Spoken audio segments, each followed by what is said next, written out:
इस क्लास में आप लोगों का बड़ा बहुत बहुत स्वागत और अभिनंदन है।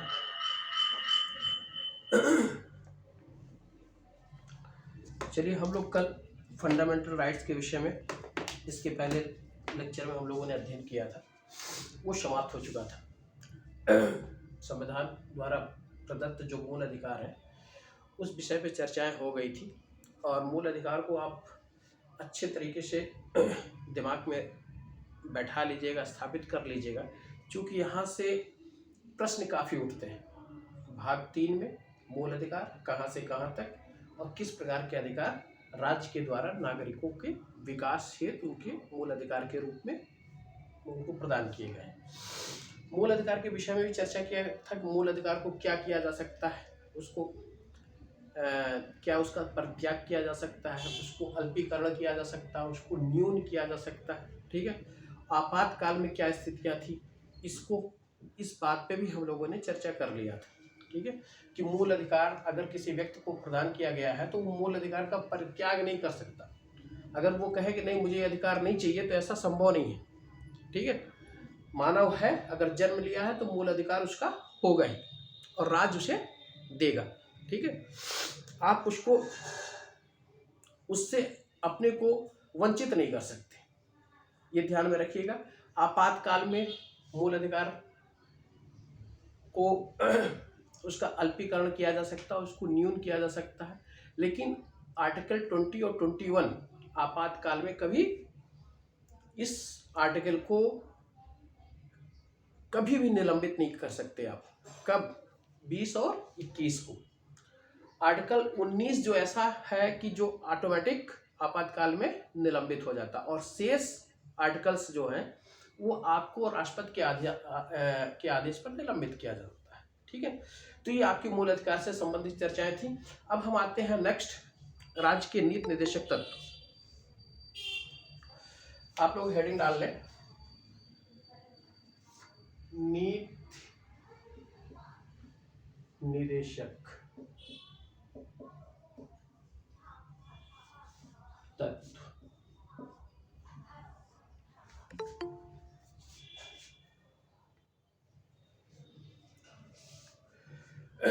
देखिए, नीति निर्देशक तत्व आपको पता है कि यह आयरलैंड के संविधान से लिया गया है।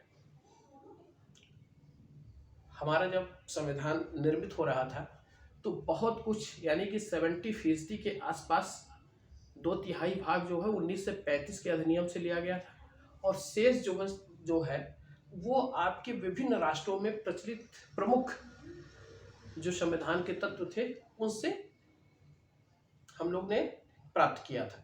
तो नीति निर्देशक, जैसे मूल अधिकार है, मूल अधिकार आपके किससे लिया गया था? अमेरिका के संविधान से। ठीक है, मूल नीति निर्देशक तत्व तो आपके आयरलैंड के संविधान से लिया गया। ठीक है, आपके आर्टिकल अनुच्छेद 37 से लेकर 51, ठीक है, ये आपके नीति निर्देशक तत्व यहां से यहां तक है, 36 से लेकर 51 तक। प्रश्न पूछने का जो स्वरूप है, जो ढंग है कमीशन का, वो यही है कि या तो पूछ देगा कि किस आर्टिकल्स में कौन सा नीति निर्देशक तत्व शामिल है, या तो ऐसा कर देगा कि एक ही प्रश्न से कई प्रश्न बनाए जाए या कई उसके आंसर उस प्राप्त कर सके। तो क्या करेगा, कई नीति निर्देशक तत्व के आर्टिकल्स दे देगा और उससे ए और बी करके देगा कि ए में आर्टिकल्स दे देगा और बी में क्या कर देगा, उसके विषय वस्तु दे देगा। ठीक है, तो ऐसी स्थिति में आप को 36 से लेकर 51 तक अगर दिमाग में रहेगा तो यहाँ से भी प्रश्न आपके गलत नहीं होंगे। ठीक है, जिस तरीके से मूल अधिकार को हम लोग याद रखें उसी तरीके से आपको नीति निर्देशक तत्व याद रखना पड़ेगा। ठीक है, तो पहली बात तो 37 से लेकर कहाँ तक? 51 तक। ठीक है, देखिए इस नीति निर्देशक तत्व में एक प्रमुख बात आप ये ध्यान में रखिएगा, कई बार ये आईएएस पे भी क्वेश्चन आ चुका है कि नीति निर्देशक तत्व का उद्देश्य क्या था। ठीक है, जैसे हम भारत की प्रस्तावना, जब संविधान की प्रस्तावना हम लेते हैं तो उसमें क्या कहता है कि सामाजिक, आर्थिक, राजनैतिक न्याय, आप जब पूरा पढ़ेंगे तो ये शब्द आपको मिलेगा, सामाजिक, आर्थिक, राजनीतिक न्याय। राजनैतिक लोकतंत्र की स्थापना हम मूल अधिकार से करते हैं, ठीक है, और आर्थिक और सामाजिक लोकतंत्र की स्थापना हम नीति निर्देशक तत्व से प्राप्त करते हैं। ये ध्यान रखिएगा, बहुत महत्वपूर्ण फैक्ट है आपका, ठीक है। आप प्रस्तावना को भी अच्छे तरीके से याद कर लीजिएगा, इसमें भी कई भाग, कई चीज़ें ऐसी मिलेगी। एक तो प्रस्तावना हमारे संविधान का सार है, और हमारे संविधान का जो मूल उद्देश्य है वो प्रस्तावना में निहित है कि किस प्रकार का भारत, किस प्रकार का राष्ट्र हम निर्मित करना चाहते हैं। तो प्रस्तावना को भी रट लीजिए, मूल अधिकार को भी रट लीजिए, और आपके नीति निर्देशक तत्व को भी रट लीजिए। तो यहाँ आपका नीति निर्देशक तत्व क्या करता है, सामाजिक और आर्थिक लोकतंत्र की स्थापना करता है। लोकतंत्र यानी कि कल्याणकारी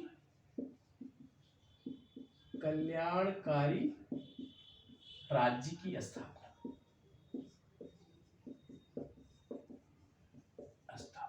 ठीक है। देखिए, इसके पहले जब मैं मूल अधिकार बता रहा था तो उसमें मैं चर्चा किया था कि मूल अधिकार और नीति निर्देशक तत्व, ठीक है, एक दूसरे के साथ कैसा संबंध है, ठीक है। तो 1978 के आपके मिनर्वा मिल्स बनाम भारत संघ के मामले में उच्चतम न्यायालय ने या सर्वोच्च न्यायालय ने निर्णय दिया था कि नीति निर्देशक और मूल अधिकार एक दूसरे के पूरक है, ठीक है। वो एक दूसरे को कोलैप्स नहीं करते, वो एक दूसरे के पूरक, यानी कि यहाँ क्या है, यह नागरिकों का अधिकार है मूल अधिकार, और वो क्या है, राज्य का कर्तव्य, ठीक है, राज्य का आदर्श, ये निर्धारित करने का कार्य मूल नीति निर्देशक तत्व करता है, ठीक है। यहाँ हम देखते हैं, एक तो सामाजिक आर्थिक लोकतंत्र की स्थापना, दूसरा कल्याणकारी राज्य की स्थापना नीति निर्देशक तत्व का मूलभूत उद्देश्य है। और इसका जो हम देखते हैं कि जो उपबंध, जो अनुच्छेद इसमें है, उस विषय वस्तु से यह प्रकट होता है कि एक तो राज्य के आदर्श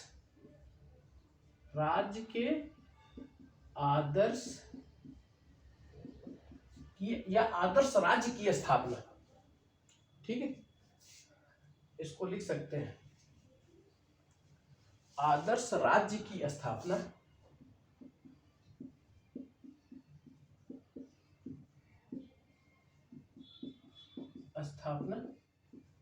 यहां से ये चीज प्राप्त होता है। और दूसरा जो है, नीति के, राज्य के नीति निर्माण, आदर्श राज्य की स्थापना का निर्देश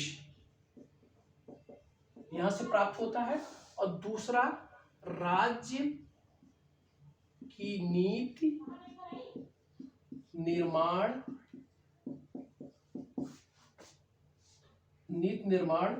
में निर्देश का मतलब निर्देश यहां से प्राप्त होता है। और तीसरा आपका यहां से प्राप्त होता है, नागरिकों के ऐसे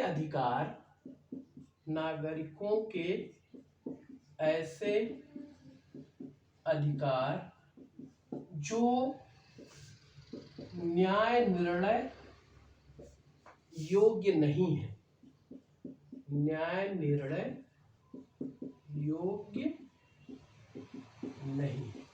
इन तीनों का समावेश आपके नीति निर्देशक तत्व में किया गया है। यानी कि किस प्रकार का राज्य होना चाहिए, किस प्रकार का आदर्श राज्य का होना चाहिए, ये यहाँ से प्राप्त होता है।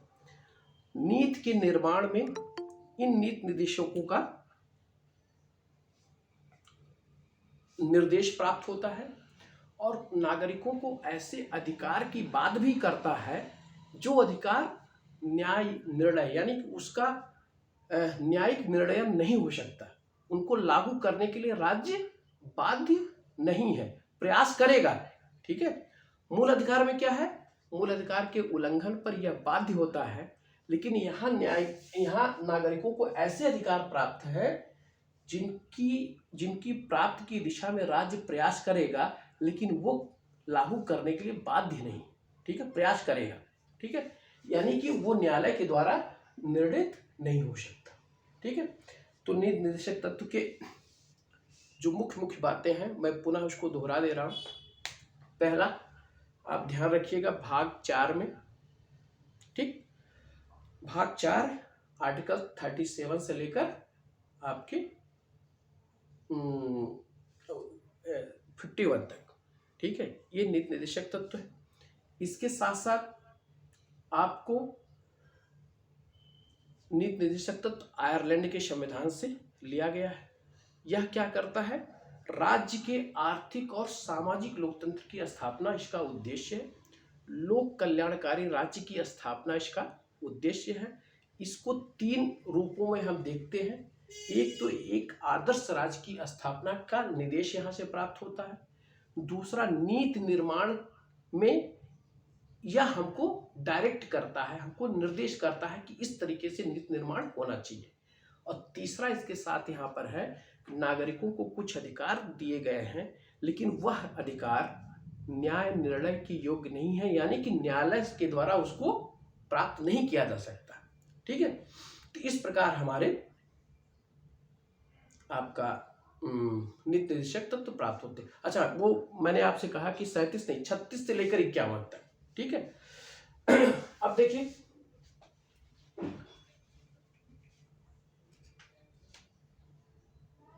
छत्तीस से 51 तक।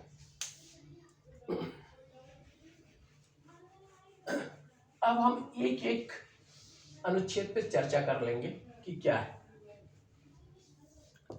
पहला आर्टिकल आपका है,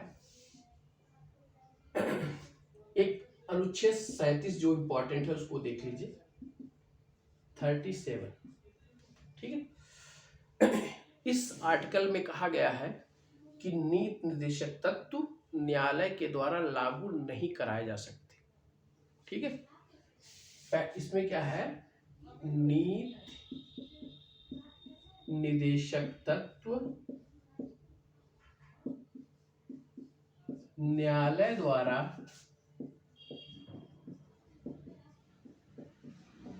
लागू नहीं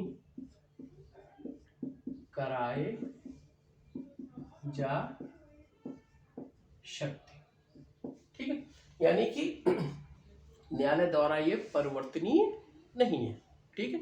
मूल अधिकार क्या है, न्यायालय द्वारा प्रवर्तनीय है, ठीक है। दूसरा क्या है, आर्टिकल 38 आप देख लीजिएगा।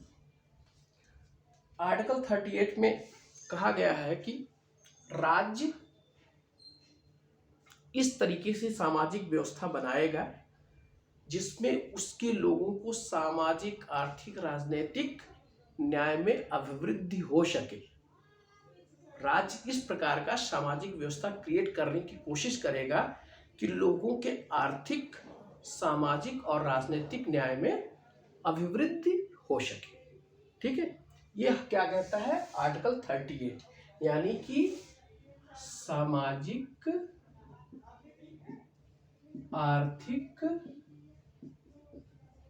तथा राजनैतिक न्याय में अभिवृद्धि का, राजनीतिक न्याय में अभिवृद्धि का प्रयास किसके द्वारा, राज्य के द्वारा, ठीक है।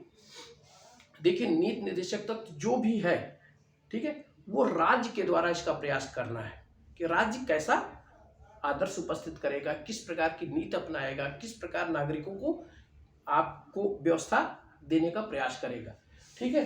तो यह कह रहा है कि सामाजिक, आर्थिक, राजनीतिक न्याय में अभिवृद्धि का प्रयास किसके द्वारा, राज्य के द्वारा। 37 में क्या था, नीति निर्देशक तत्व तो न्यायालय द्वारा प्रवर्तनीय नहीं है, यानी कि न्यायालय द्वारा इसे लागू नहीं किया जा सकता। 2 हो गए। इसके बाद हम आते हैं आर्टिकल 39 पर। ये काफी बड़ा आर्टिकल है, अनुच्छेद 39। इसमें क ख ग घ अंगा च इतने भाग हैं, ठीक है। तो इसमें काफी, इसमें क्या है कि अनुच्छेद क, ठीक, पहला क्या कहता है, स्त्री और पुरुष दोनों के लिए आजीविका का साधन उपलब्ध कराना। 39 का में क्या है, स्त्री पुरुष दोनों को आजीविका का साधन उपलब्ध कराना।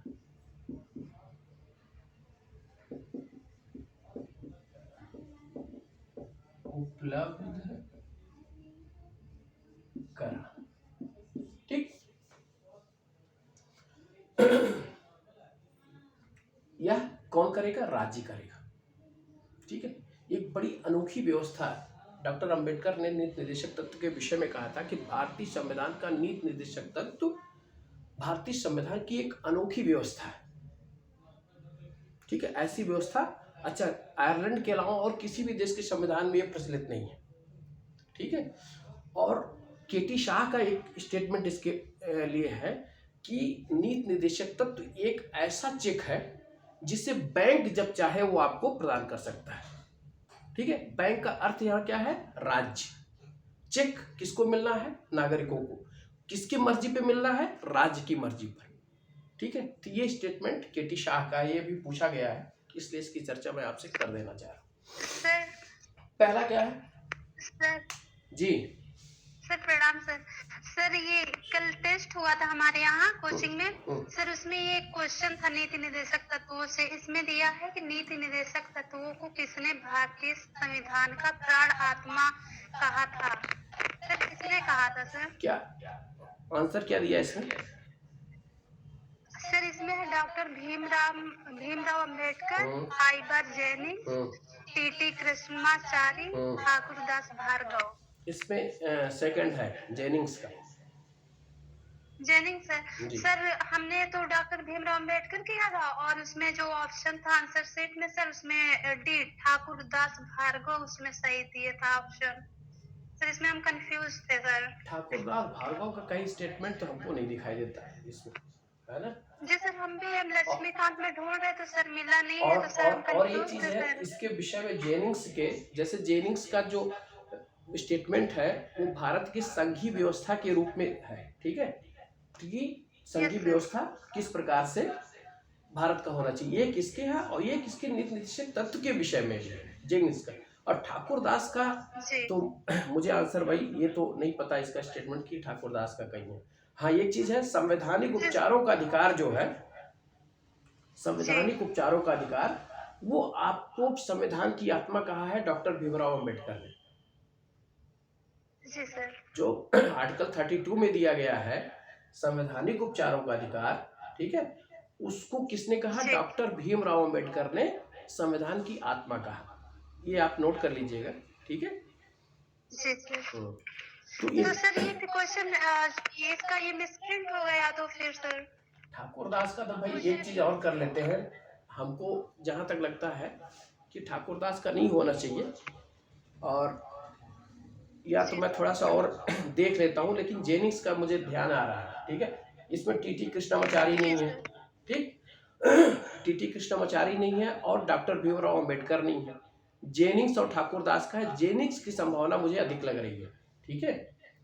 ठाकुरदास का स्टेटमेंट मैं इस तरीके से नहीं पढ़ा है, ठीक है। आप ध्यान करिएगा, मैं इसको एक बार पुनः देख लूंगा, है ना, कि क्या है। लेकिन ठाकुरदास का स्टेटमेंट मुझे नजर नहीं आ रहा कि कहीं है ना। जी सर। चलिए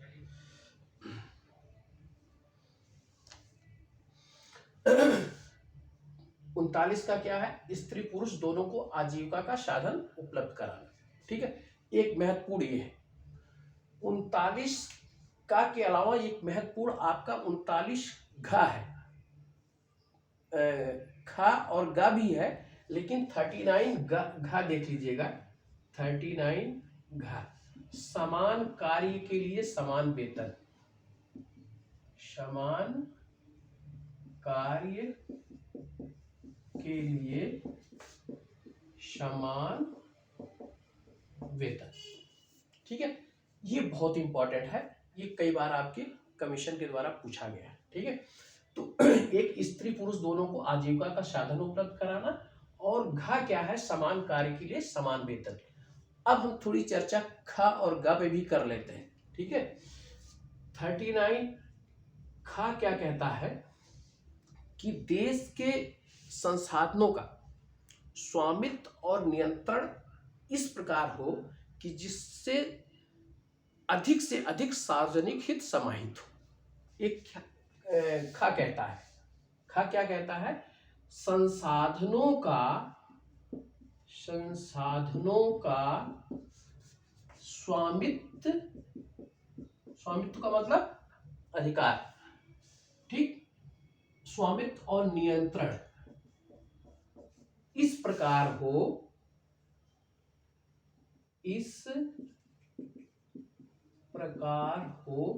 जिसमें अधिक से अधिक सार्वजनिक हित समाहित हो, अधिक से अधिक सार्वजनिक हित समाहित हो।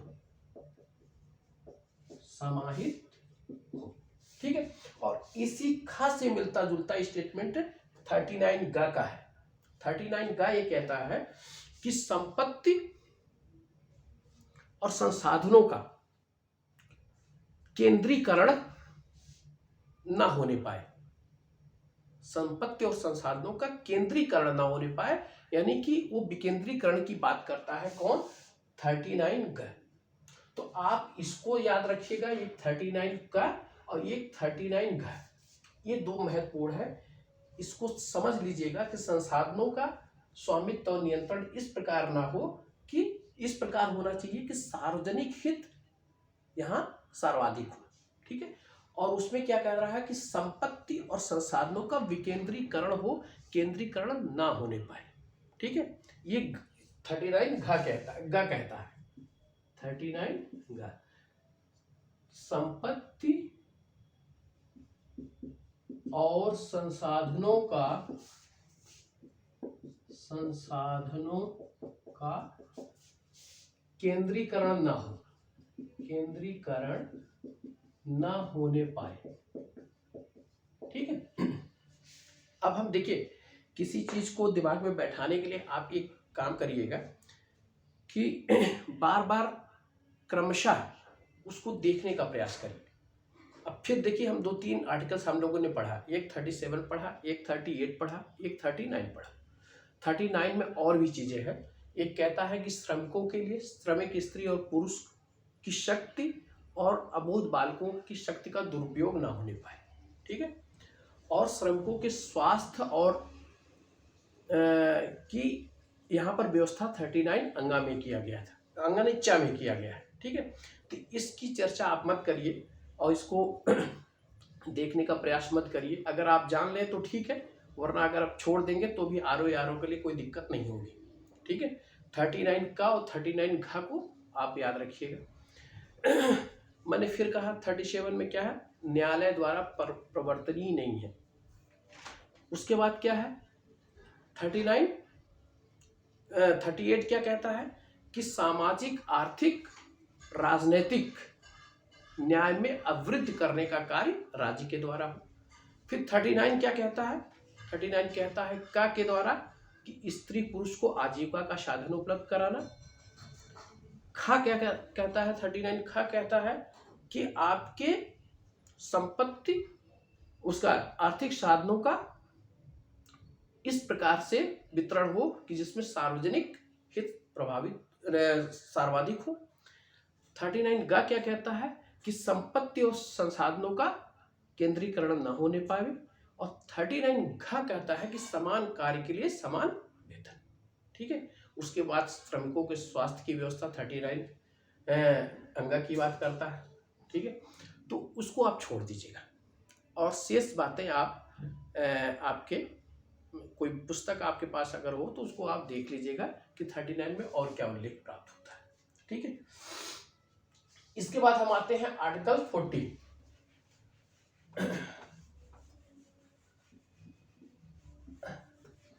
आर्टिकल 40 ये बहुत महत्वपूर्ण आर्टिकल है, वेरी इंपॉर्टेंट, इसको लिख दे रहे हैं, बहुत ही महत्वपूर्ण आर्टिकल है। ये कहता है कि पंचायतों की गठन की बात करता है, पंचायतों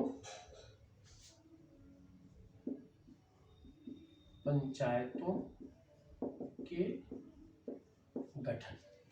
देखिए हमारे यहाँ जो स्थानीय निकाय थे, स्थानीय निकाय के विषय में हमारे संविधान में उल्लेख तो है 40 के द्वारा कि स्थानीय निकाय में ग्राम पंचायतों का गठन, लेकिन शुरुआत में मेरे यहाँ पंचायत नहीं थी। ठीक है, पंचायत की जो शुभारंभ होता है वो 1959 से होता है राजस्थान में पहली बार। ठीक है, इसके पहले हमारे यहाँ पंचायत नहीं थी। जो हमारे स्थानीय निकाय है जैसे नगर पंचायत है, ग्राम पंचायत है, नगर सरकार, ग्राम सरकार का कोई गठन हमारे यहाँ शुरुआत के दिनों में नहीं था। ठीक है, पहली बार राजस्थान में ग्राम पंचायत के गठन की बात आती है। उसके बाद देखिए अनुच्छेद 40 कहता है कि स्थानीय निकाय में ग्राम पंचायतों की गठन की बात करता है। ठीक है, उसके बाद हम आते हैं आर्टिकल 41। आर्टिकल 41 आर्टिकल 41 आपका क्या कहता है, एक मिनट रुकिए।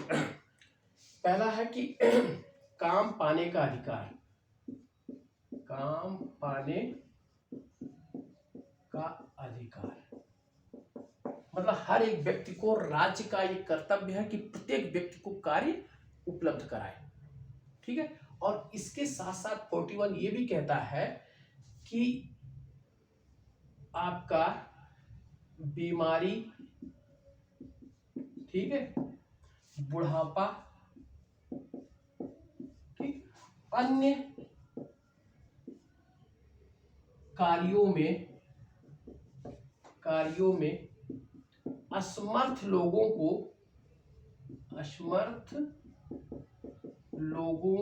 को राज्य सहायता प्रदान करेगा, राज्य सहायता प्रदान करेगा। ठीक है, यानी कि अगर कोई वृद्ध व्यक्ति है, कोई बीमार व्यक्ति है, ठीक है, या अन्य कार्यों जैसे बेकारी अगर उसके पास है, ठीक, तो ऐसी स्थिति में राज्य का कर्तव्य होगा कि वह व्यक्ति को सहायता प्रदान करे। जैसे हमारे यहाँ आपने देखा होगा कि हमारे यहाँ बेरोजगार लोगों को, ठीक है, कुछ धनराशि देने की व्यवस्था इसके पहले गवर्नमेंट में की गई थी। ठीक है, बेरोजगारी भत्ता जिसको कहा जाता है, वो बेरोजगारी भत्ता किसके द्वारा दिया जाता था, आर्टिकल 41। उसमें ये निर्देश प्राप्त है कि बीमारी की स्थिति में, वृद्धों की स्थिति में और अन्य बेकारी की स्थिति में राज्य उसको सहायता प्रदान करेगा। ठीक है, तो अब हम देखते हैं 41 में दो बातें आती हैं। एक आपका काम पाने का अधिकार है, और काम अगर नहीं मिल पाता है, ठीक है, बेकारी की स्थिति में, तो उसको भत्ता प्रदान करने का राज्य का नैतिक दायित्व है। ठीक है, ये आपका 41 हो गया। ठीक, 42 क्या कहता है,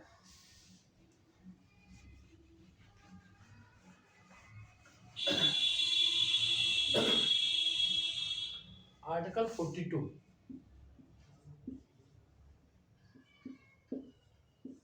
ठीक, ये कहता है कि काम की जो दशाएं हैं, ठीक है, वो अनुकूल दशाएं प्रदान करने का कार्य राज्य की तरफ से होना चाहिए। ठीक है, इसको कहते हैं कि कार्य करने के लिए, ठीक है, अनुकूल तथा मनोवांछित दशाओं का निर्माण, मनोवांछित दशाओं का निर्माण। ये आपका राज्य का कर्तव्य निर्धारित किया गया है कि राज्य ऐसी दशाएं, ठीक है, उपलब्ध कराएगा जो न्याय संगत हो, अनुकूल हो और मनोवांछित दशाएं हो। उन दशाओं में रहकर व्यक्ति राज्य के लिए कार्य करेगा। ठीक है। इसके बाद आपका आर्टिकल अनुच्छेद 43 आता है। अनुच्छेद 43 जो है, कुटीर उद्योगों की स्थापना का प्रबंध करना राज्य का कर्तव्य है। कुटीर उद्योगों की स्थापना, ठीक है।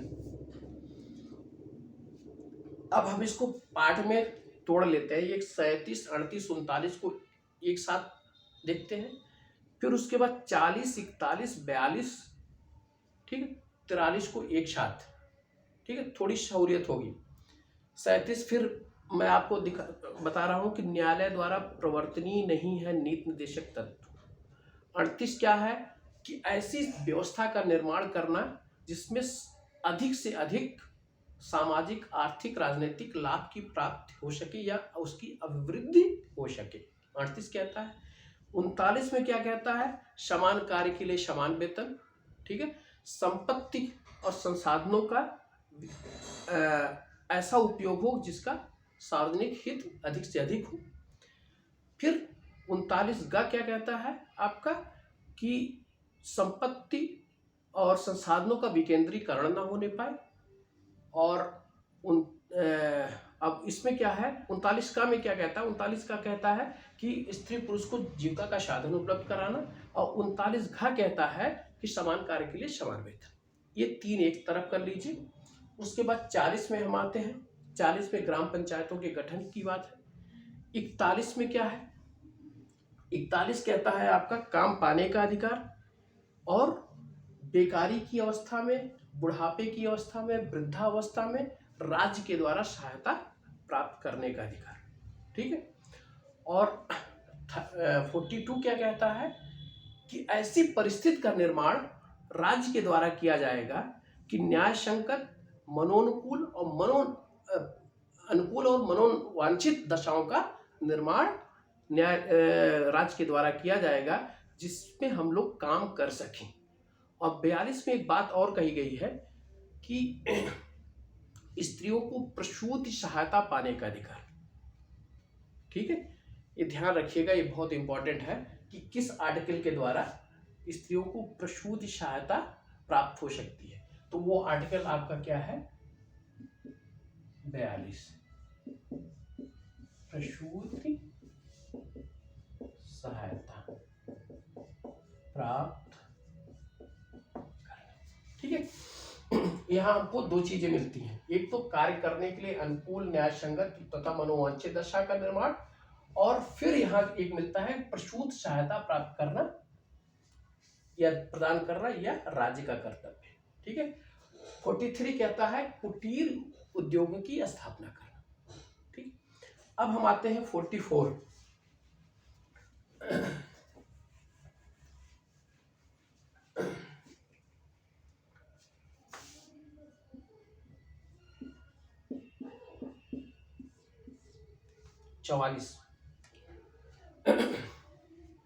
भारत के सभी नागरिकों के लिए एक समान नागरिक संहिता, यही वो बात कही गई है।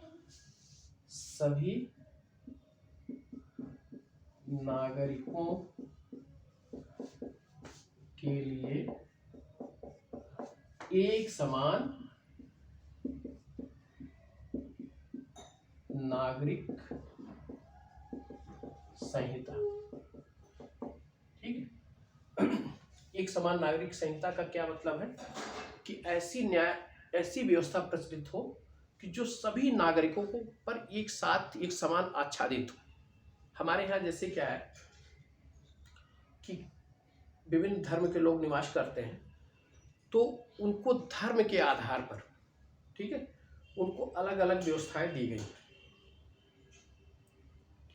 जैसे तलाक का मामला एक केस आया था। तलाक हिंदू धर्म में और मुसलमान धर्म में, मुस्लिम धर्म में क्या कहा जाता है कि अगर पुरुष 3 बार तलाक तलाक तलाक कह दे तो वैवाहिक स्त्री का जो विवाह संबंध है वो उसको विच्छेद करना पड़ेगा, यानी कि उसको तलाक हो जाएगा। हिंदू धर्म में इस तरीके से नहीं है। तलाक यहाँ बहुत ही कठिन है, तलाक पाना हिंदू धर्म बहुत कठिन है। इस तरीके से हम देखते हैं कि कई ऐसे रूल्स हैं कि जो सभी नागरिकों के लिए एक समान नहीं है। तो इसकी बात कहता है आर्टिकल 44, एक समान नागरिक संहिता। ठीक, ये बहुत ही ये भी महत्वपूर्ण है, इसको याद रखिएगा। इसके बाद आर्टिकल हम आते हैं 45 पर। ठीक, बालकों के लिए, या ऐसे लिखेगा, निःशुल्क तथा अनिवार्य शिक्षा, निःशुल्क तथा अनिवार्य शिक्षा।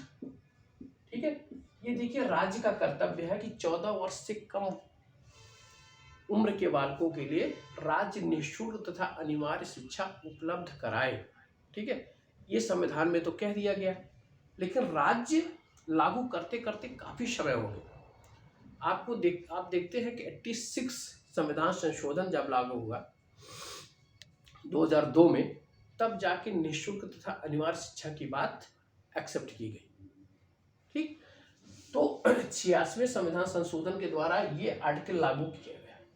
ठीक है, यद्यप हमारे संविधान में इसका उल्लेख पहले से था, इसीलिए कहते हैं कि नीति निर्देशक तत्व न्यायालय द्वारा प्रवर्तनीय नहीं है। ठीक है, राज्य इसकी दिशा में प्रयास करेगा बढ़ने का।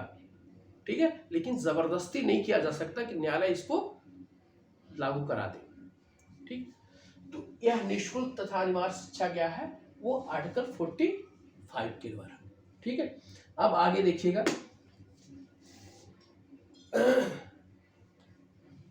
46, आर्टिकल 46।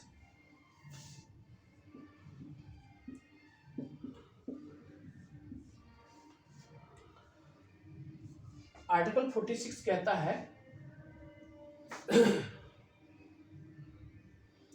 कि निर्बल और या निर्बल वर्गों के लिए राज्य की तरफ से अर्थ और शिक्षा, शब्द पे ध्यान रखिएगा कि दुर्बल वर्ग के लिए शिक्षा तथा अर्थ की व्यवस्था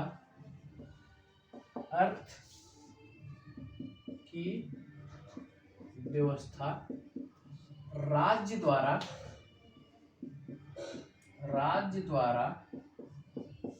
प्रदान कराने का प्रयास। ठीक है, निर्बल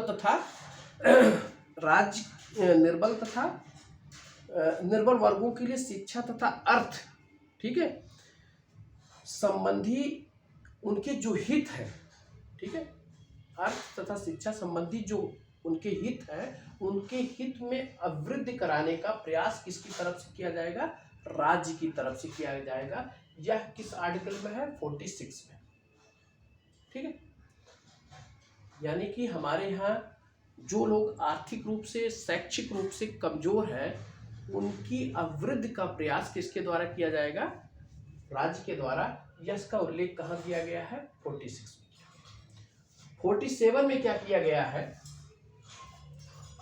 47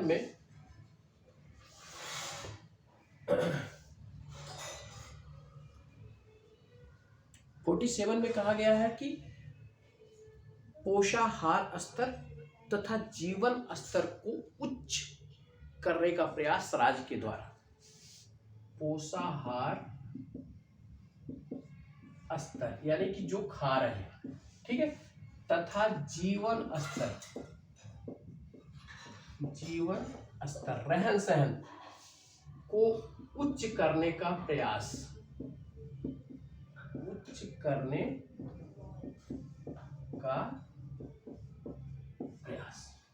ठीक है। एक ये बात कही गई है, और दूसरी बात 47 में ये कही गई है कि मादक मद्य या मदिरा या मादक पदार्थ का औषधि के रूप में उपयोग के इतर अन्य उपयोग पर राज्य के द्वारा प्रतिषेध किया जाएगा। यानी कि अगर कभी कभी होता क्या है कि कुछ मदिरा या मादक द्रव्य ऐसे होते हैं जिनका प्रयोग हम औषधि के रूप में करते हैं, दवा के रूप में करते हैं, ठीक है। तो यह यहाँ पर आर्टिकल्स हमें यह सजेस्ट करता है, ये कहता है कि मद्य तथा मादक द्रव्य का उपयोग औषधि के इतर, औषधि के अलावा, औषधि के इतर अन्य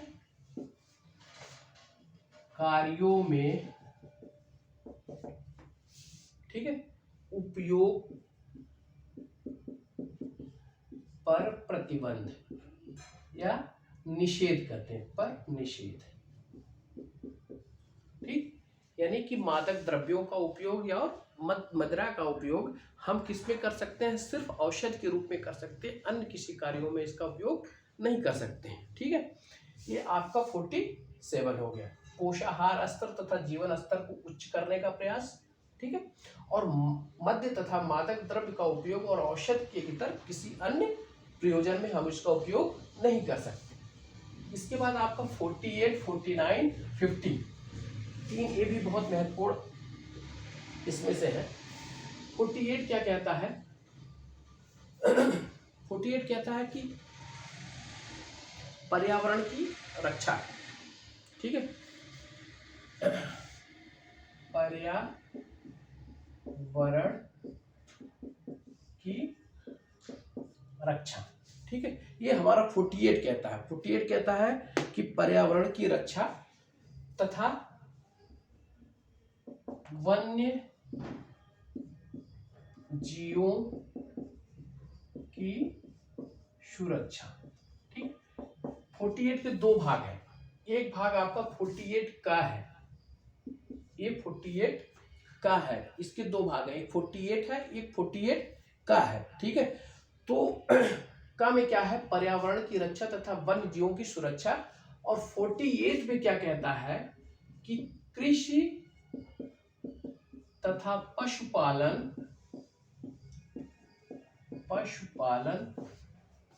को आधुनिक प्रणाली से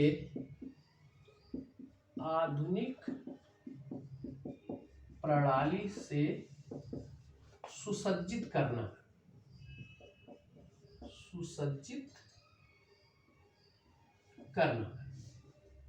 ठीक है। कृषि के क्षेत्र में तथा पशुपालन के क्षेत्र में नॉन-मेश, जिसको कह सकते हैं कि आधुनिक प्रणाली यहाँ पर लाने का प्रयास करना चाहिए, कृषि के क्षेत्र में और पशुपालन के क्षेत्र में। और क्या कहता है कि पर्यावरण की रक्षा तथा वन्य जीवों की सुरक्षा करने का दायित्व यह निर्धारित करता है।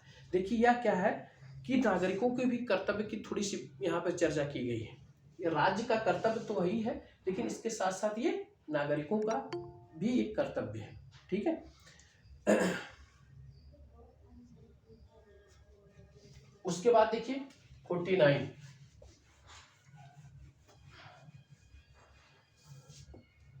आर्टिकल 49, ये क्या कहता है कि राष्ट्रीय महत्व की जो धरोहर है, ठीक है, राष्ट्रीय महत्व की धरोहर की रक्षा करने का उत्तरदायित्व ये राज्य को देता है, ठीक है। ये 49 कहता है राष्ट्रीय महत्व तथा कलात्मक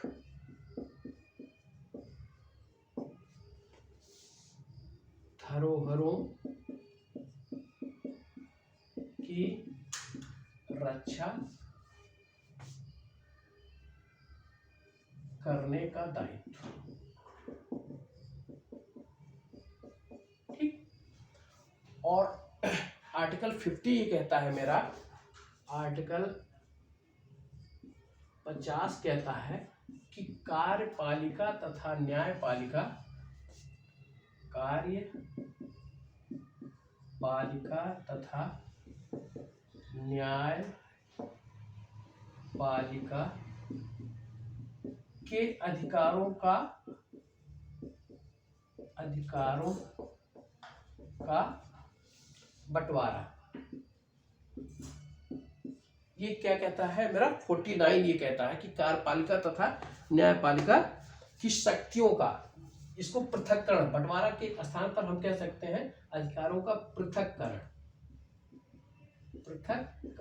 ये शब्दावली का प्रयोग किया गया। कार्यपालिका तथा न्यायपालिका के अधिकारों का पृथक्करण, ये किसमें कहा गया? आर्टिकल 50 में।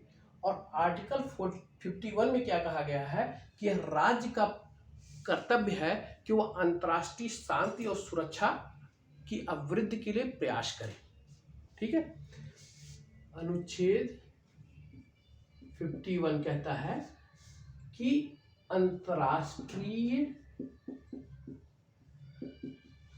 शांति और सुरक्षा का प्रयास, किसके द्वारा? राज्य के द्वारा। ठीक है, इस तरीके से हम देखते हैं कि नीति निर्देशक तत्व जो 36 से शुरू हुआ है, ठीक है, और वह 51 में समाप्त होता है। इसके विषय में अब आपको मुख्यतः फिर हम एक निचोड़ बताने का प्रयास करेंगे कि आप इसके विषय में किन किन बातों को दिमाग में रख लें। पहला कि आयरलैंड के संविधान से लिया गया है। दूसरा रखें सामाजिक आर्थिक लोकतंत्र की स्थापना करने का उद्देश्य है।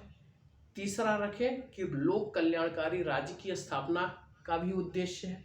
ठीक है, इसमें क्या है? राज्य के आदर्श की स्थापना का निर्देश, नीति निर्माण में राज्य की भूमिका किस प्रकार होनी चाहिए उसका निर्देश प्राप्त होता है, और नागरिकों के कर्तव्य, नागरिकों के अधिकार का भी उल्लेख है, और जो अधिकार न्यायालय द्वारा हम लागू नहीं करा सकते। ठीक है, यह अधिकार भी यहाँ पर प्राप्त हुआ।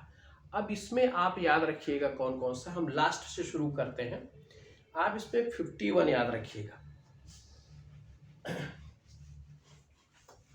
51 बहुत इंपॉर्टेंट है, जिसमें अंतर्राष्ट्रीय शांति और सुरक्षा की बात करता है। ठीक है, आप देखिए लास्ट से शुरू करते हैं। 51 के बाद 50, और 50 के बाद आपको याद रखिएगा 48 और 48 का दोनों। ठीक है, और फिर इसके बाद आप आ जाइएगा 45, 44, और 44 के बाद 40, ठीक है, और 39। ये अगर आप याद रखेंगे तो मुझे पूर्ण संभावना है कि इन आर्टिकल्स पे बहुत ज़्यादा जोर रहता है। ठीक है, और आर्टिकल काफ़ी कम पूछे गए हैं, बल्कि ना के बराबर पूछे गए हैं।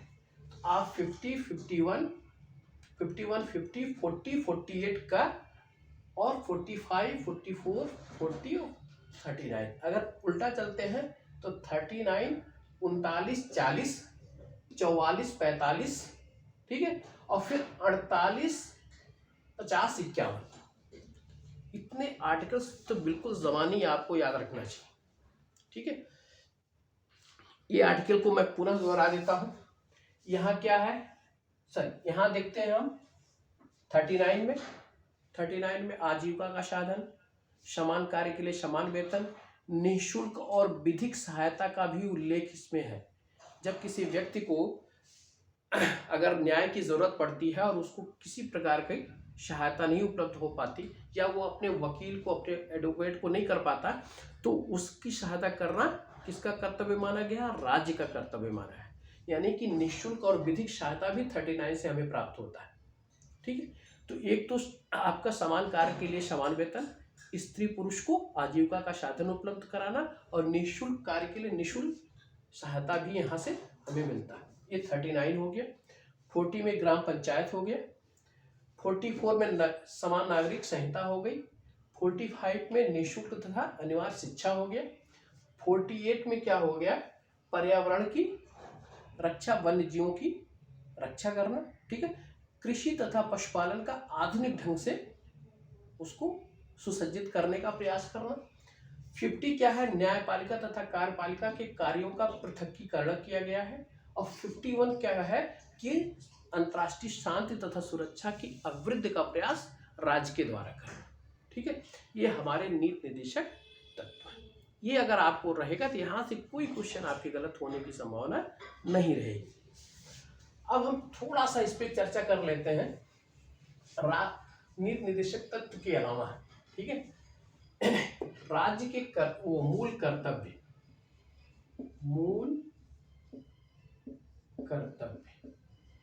ठीक। देखिए हमारे संविधान में मूल कर्तव्य का प्रारंभ में कोई उल्लेख प्राप्त नहीं होता।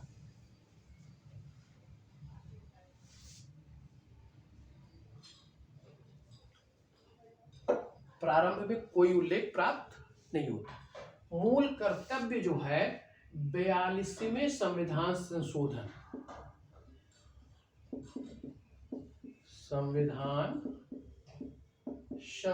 के द्वारा, ठीक। एक तो 42वें संविधान संशोधन कब हुआ था, 1976। इसके द्वारा स्वर्ण सिंह समिति की सिफारिश पर, किसके सिफारिश पर, स्वर्ण सिंह समिति की सिफारिश, ठीक। 42वें संविधान संशोधन द्वारा 1976 में और स्वर्ण सिंह समिति की सिफारिश के द्वारा यह मूल कर्तव्य कहां से लिया गया है, पूर्व सोवियत संघ से, जो आज रूस कहलाता है और पहले क्या कहलाता था, पूर्व सोवियत संघ। उसको सोवियत संघ के नाम से जाना जाता था। 1991 में इसका विघटन हो जाता है और कई अलग अलग राष्ट्र बन जाते हैं, जिसमें आज वही यूक्रेन का जिक्र, यूक्रेन भी इससे टूटकर बना हुआ एक राष्ट्र है, ठीक है। तो 1991 में इसका विघटन हो जाता है रूस का, सोवियत संघ का। और सोवियत संघ के बाद कई राष्ट्र जो मिलते हैं उसमें अब रूस आ गया, यूक्रेन आ गया, यही सोवियत संघ था। यहाँ से लिया गया है, स्वर्ण सिंह समिति की सिफारिश पे लिया गया है और 42वें संविधान संशोधन द्वारा किया गया है। इसमें कहा क्या गया है, एक पहली बात, इस संविधान संशोधन द्वारा 4 का भाग 4 का जोड़ा गया, 4 का जोड़ा गया। और आर्टिकल जो है अनुच्छेद 51 का जोड़ा गया। दोनों चीज ध्यान में रखिएगा।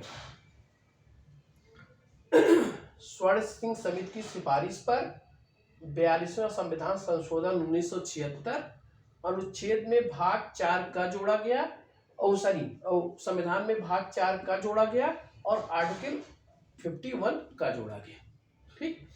और ये कहाँ से लिया गया है, पूर्व सोवियत संघ से लिया गया है। इसमें प्रत्येक नागरिक जो भारत का नागरिक है उसके लिए 10 कर्तव्य की बात की गई, ठीक है।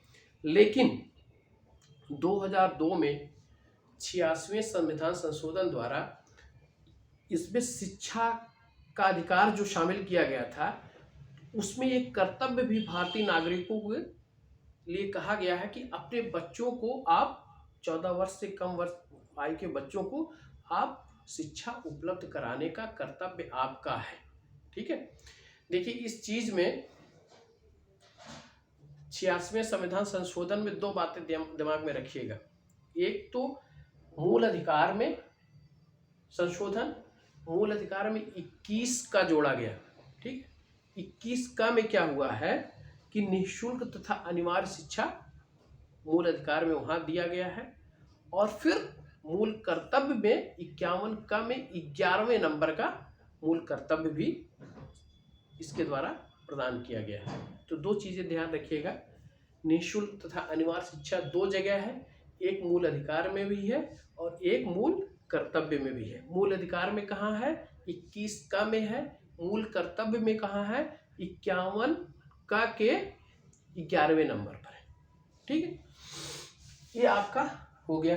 अब इसमें क्या कहता है, हमारे 10 मूल कर्तव्य जो पहले थे अब एक और बढ़ गया था, अब 11 मूल कर्तव्य हो गए। मूल कर्तव्य में आप जब पढ़ेंगे तभी दिमाग में आएगा। मैं आपको एक समरी बता देता हूं कि पहला कर्तव्य कहता है कि प्रत्येक नागरिकों के लिए एक कर्तव्य निर्धारित किया गया है। पहला कहता है कि संविधान का पालन करें, ठीक, तथा संविधान के आदर्शों, संस्थाओं, राष्ट्रीय ध्वज तथा राष्ट्रगान का आदर करें। ये पहला कर्तव्य आपका है, मूल कर्तव्य का। संविधान का पालन करें तथा संविधान के आदर्शों, संस्थाओं, राष्ट्रीय गान और राष्ट्रीय ध्वज का आदर करें। दूसरा मूल कर्तव्य कहता है प्रत्येक नागरिकों के लिए, जो यहाँ पर संविधान में दिया गया है, कहता है कि स्वतंत्रता के लिए राष्ट्रीय आंदोलन के उच्च आदर्शों को हृदय में संजोएं तथा उसका पालन करें। यानी कि स्वतंत्रता के दौरान जो उच्च आदर्श हमारे थे राष्ट्रीय आंदोलन के दौरान, ठीक है, उस आंदोलन को आप हृदय में रखें और उसका पालन करें। ठीक। तीसरा कहता है कि राष्ट्र की अखंडता, एकता, अखंडता तथा संप्रभुता की रक्षा करें। ठीक है, उसका अनुरक्षण करें। एकता, अखंडता, संप्रभुता की रक्षा करने का यह कर्तव्य हमको दिया गया है तीसरे नंबर पे। चौथे पे कहता है कि देश की रक्षा करें और आवश्यकता पड़ने पर देश की सेवा करें। ये मेरे चौथे कर्तव्य में दिया गया है। ठीक है।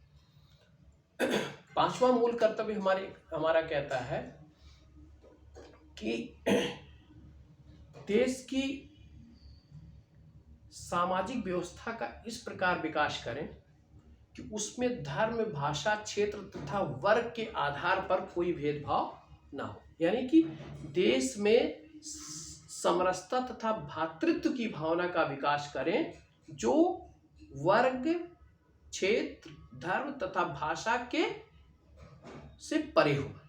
ठीक है, ये इसने नेक्स्ट आपका जो है 5वें नंबर का मूल कर्तव्य है, इसकी चर्चा की गई। ठीक है। छठे नंबर के मूल कर्तव्य में कहा गया है कि देश की सामाजिक संस्कृति। सामाजिक संस्कृति क्या है? जैसे हमारे यहाँ देश में क्या है, विविधता है। ठीक है, कहते हैं कि variety in unity of India. ठीक है, भारत की संस्कृति क्या है कि एकता में अनेकता जो है वो भारत की संस्कृति है। विभिन्न धर्म के लोग, विभिन्न जात के लोग, विभिन्न वर्ग के लोग, विभिन्न क्षेत्र के लोग यहाँ निवास करते हैं, लेकिन इसके बाद भी हमारा देश एकजुट है।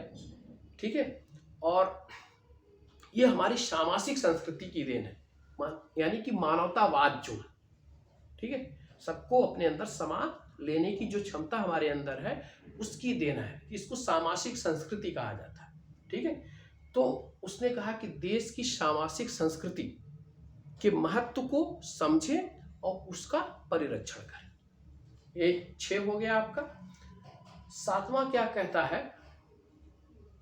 सातवां कहता है कि भारत के नागरिकों को हमेशा उच्च जीवन के विभिन्न क्षेत्रों में उच्चता की ओर अग्रसर होने के लिए प्रेरित करें। ठीक है, नेक्स्ट कहता है, सातवां के बाद आठवां कहता है, आठवां मूल कर्तव्य मेरा ये है, ये कहता है कि नागरिकों के अंदर वैज्ञानिकता, मानववाद तथा सुधार की भावना को प्रेरित करने का प्रयास करें। ठीक, और नेक्स्ट क्या कहता है कि भारत की प्रकृति यानी कि प्राकृतिक वातावरण जिसमें वन है, वन्य जीव है, झील है, नदियां हैं, ठीक है, इन लोगों की रक्षा करें। ठीक, और नेक्स्ट आपका 10वां कहता है कि सार्वजनिक संपत्ति की रक्षा करें तथा हिंसा से दूर रहें। ये आपके 10 हो गए। और 11वां में ये कहता है, जो लास्ट में जोड़ा गया है, उसमें ये कहा गया है कि आपके भारत के नागरिकों को अपने बच्चों को, जो 14 वर्ष से कम आयु के बच्चे हैं, उनके लिए शिक्षा की व्यवस्था में संलग्न होने का कर्तव्य उनको बताया गया। इस प्रकार से हमारे 11 कर्तव्य हैं। वैसे ही कर्तव्य से क्वेश्चन बहुत कम आया है, बहुत ही कम आया है, लेकिन संभावना ये रहती है कि कहीं से भी भाई, तैयारी का एक तरीका ये है कि आप संपूर्णता में रहेंगे तो आपके क्वेश्चन गलत होने की संभावना कम से कम रहेगी। तो आप ऐसा करिएगा, एक तो कर्तव्य का मतलब आप ऐसे सोचिएगा कि जो हमारे आदर्श होते हैं, ठीक है, वही हमारे कर्तव्य के रूप में हमारे सामने उपस्थित होते हैं, ठीक है, कि ऐसा होना चाहिए, ऐसा होना चाहिए, ऐसा होना चाहिए, ठीक है। मानवतावाद की प्रेरणा, इसने कहा समरसता की प्रेरणा, भातृत्व भावना, ये सब चीज़ें क्या है, एक आदर्शवादी सोच है। तो अगर कभी आपको ऐसे क्वेश्चन मिल जाए कि कह दिया जाए कि निम्नलिखित में से कौन सा मूल कर्तव्य भारत के संविधान में नहीं है, तो आप उसमें देखिएगा आदर्श स्थिति कौन कौन से सेंटेंस की है, ठीक है। तो जहां आदर्श स्थिति होगी वो कर्तव्य हमको निर्धारित किया गया है, और जहां आदर्श नहीं हो उसको आप अलग कर लीजिएगा। अगर याद हो सके तो बड़ी अच्छी बात है, याद कर लीजिए, और नहीं तो जो है 1-2 बार रीडिंग जरूर कर लीजिएगा इसका, ठीक है।